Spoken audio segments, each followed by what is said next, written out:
Aeroporti i Vlorës, një nga projektet më të shumë premtuara për zhvillimin e turizmit në jug të vendit, nuk do të hapet as këtë verë. Një tjetër sezon turistik po nis mes zhgënjimit, pasi aeroporti ende nuk ka marrë certifikimin e nevojshëm për të pritur fluturime, duke rrëzuar pritshmëritë e operatorëve dhe bizneseve lokale. Pasojat kanë qenë të menjëhershme. Tur operatorët nordik kanë anuluar kontratat dhe fluturimet charter, që pritej të sillnin turist direkt në Vlorë.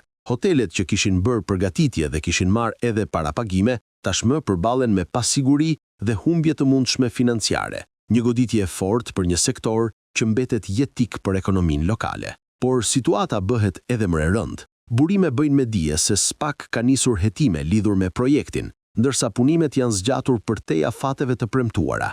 Ndërkohë, konflikti mes aksionerëve të konsorciumit ka futur projektin në një tjetër ngërç ligjor. Ky aeroport është premtuar disa herë si gati për hapje nga ish-ministrat e infrastrukturës, por realiteti vazhdon të jetë ndryshe. Edhe këtë vit, Vlora do të mbetet pa aeroport funksional, duke detyruar turistët të zbresin në Tiranë dhe të udhëtojnë me orë drejt jugut. Një projekt që duhej të ishte krenari, sot po kthehet në simbol të vonesave, premtimeve të pambajtura dhe pikpyetjeve të shumta mbi të ardhmen e tij.